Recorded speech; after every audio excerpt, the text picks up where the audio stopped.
Okay, so this video is a little bit different than other ones, but I'm going to give you sort of tips on how to replace the belt on a 2010 Ford Fusion, and I'm sure it applies to 2008, 9, 10, maybe 11. I'm not sure the exact year range, but as a first tip, what was happening was every morning when I would start the car and it was a little bit colder out, the belt would squeak. So what I did was just to test to make sure that it is the belt, is I put a little bit of water just from a spray can, put it right here on the grooves of one of the pulleys, and when I did that with the engine running, the squeaking would stop right away.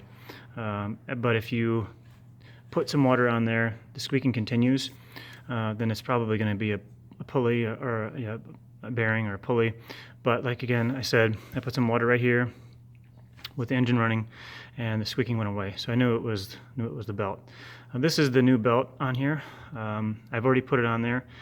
I'm not going to show you how to do that, but this is really just going to give you some tips to help make the job go faster. And I would say this is an intermediate level job, only because you have to feel comfortable with, jacking the car up, taking some parts off, getting your hands dirty and getting up in there. The tools that you'll need are pretty basic. So you'll just need a couple pliers, socket wrench, need a 15 millimeter, and I got a long one, so that you can get in there and get the wrench on there as needed, and then a 7 millimeter socket and a couple of screwdrivers. Now in your owner's manual, at least in mine and on this page here, it shows you the layout of the belts. My car is a 4-cylinder, so it's going to be that one. And there's no picture in the engine bay, so you have to look at this one, but obviously you have the puller here, which we'll use to the tensioner to release and get the new belt on. But if you have a 6-cylinder, there's one, and then there's another version of the 6-cylinder on that page. But mine is the 4, which has 7 pulleys on it, so kind of a lot of maneuvering to do. So those are the tools you'll need. I would also, if you have a short wrench like mine, then I would get a extension, some sort of cheater bar, but I would say that's pretty critical as well. So with those tools out of the way, some of the other tips that you'll need are, you'll need to get rid of this piece of plastic here. So there's 1, 2, 3, 4 clips, and then there's 2 more that are behind this one. So you have the 4 that are easily exposed, and then there's 2 more back into here. In order to get back into there, you need to take off this piece of plastic, and that's a 2-step process with removing this clip, 1, 2, 3, and 4. So there's 4 clips here. Then once you come down here underneath the car, and I'll get the light here in a minute, there are 1, 2, 3, 4, 5 screws, and once you take those 5 out with those other clips, you'll be able to peel this whole thing away. Then you'll be able to expose those 2 clips and be able to see at least see some of the pulleys, not all of them. You'll only be able to see the tensioner and the bottom of another pulley. So you're still gonna have to do some just blind, sticking your hand in there and feeling what's in there. Now to get these clips off, I'm not going to take them off again because you got to be careful you don't break them. But they're 2 parts. You have the top, which is the cover, sort of the male part of it, and then right behind it is the female receptacle of that. So if you get your screwdriver in there and you pop it out, it'll come out maybe a 1/4 of an inch, maybe a little bit more, and you can either try to get it off with your fingers or take some needle nose pliers or some other pliers and pull that out. So this top part will come out, and that'll be left with then the part that it goes into. Then you just take that with your fingers. Obviously set those aside because you don't want to lose those or damage them. They're just plastic and they're easy to break. I didn't break any in mine, which is good. I came close. And this may be more useful once you're putting them back in. But when you put them back in, I drew a little picture.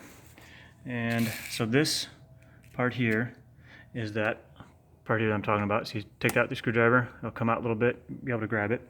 And this is what the back end of it looks like. This fits into the car, so when the male part fits in there, this part expands and then fills that gap. When I first started to try to put it in there, I had the whole sort of the two assembly units trying to put it in there, and that wouldn't fit. So when you go back to put it together, put that part in there first, and that'll just slide in there. And then take this part, you may have to tap it in with the end of a screwdriver, something like that, to get it in there and fit into place. But if you do that carefully, you should be able to get that done pretty easily. So once you have once you have both those plastic shields removed, which again I'm not going to do now, but those come off fairly easily. However, I would say this whole job took about 2 hours, and probably an hour of that was getting those two shields off and putting them back on. So it's easy, it's just a little bit of time consuming, and I didn't know about those clips ahead of time, so that's why there's a little bit of a delay. Once you have those off, what I'm showing you here is the bottom of the idler pulley. The pulley that you're gonna have to use to get the, I'm just trying to get the camera in here, to get the belt loose. So right there is a 15 millimeter bolt, and what you're gonna do is put the socket right on there. And here's why I've got a long one, because even when you take this shield off, there's still some stuff in your way. So put that 15 millimeter socket right on this part, and then you're going to turn it towards the back of the car. So you're going to go to the left as you're looking at it. Once you do that, the tensioner pulley will loosen up, the belt will pretty much just come right off in your hand, and then it's a matter of getting it out of the rest of the way, and it's pretty straightforward at that point. Once it comes time to put the belt back on, you're going to take that same 15 millimeter socket, put it on that bolt, and the trick here is you're going to have to, I don't know if this tensioner pulley's already been replaced once, so I don't know if they all have these little marks on them, but in my case it did, and it made it a little bit nice, because this last mark here, once I knew that it got to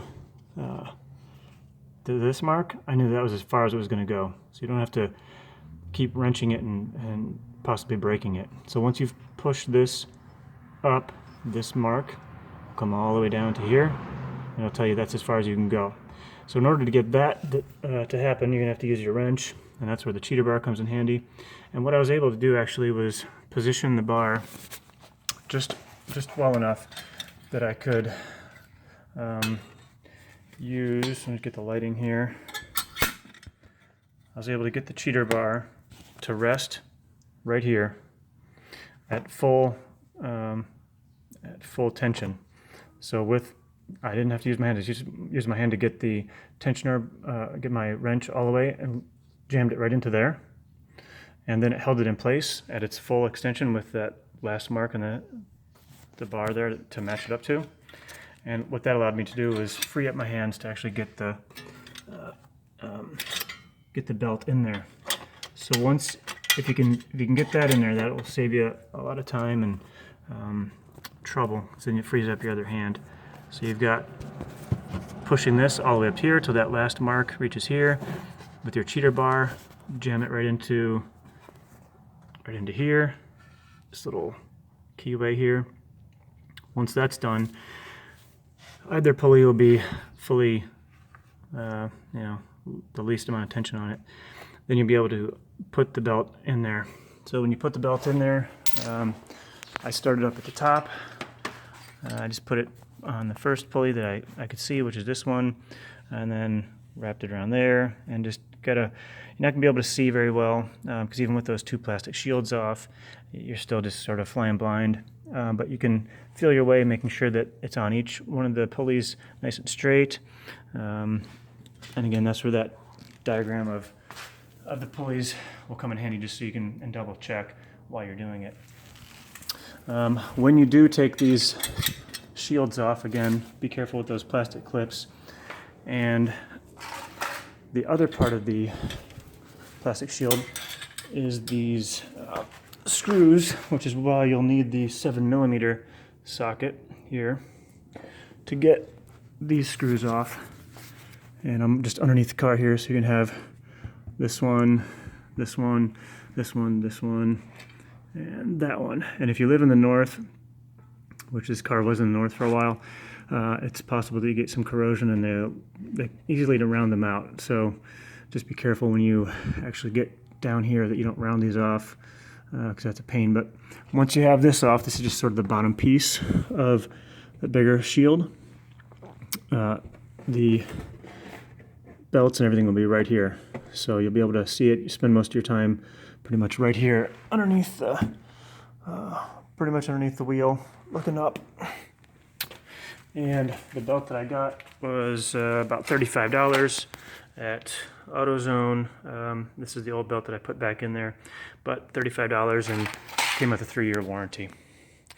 So that's it. Then turn your car on, make sure there's no squealing, and there wasn't when I tested it, so everything worked out pretty well. All right, well, good luck.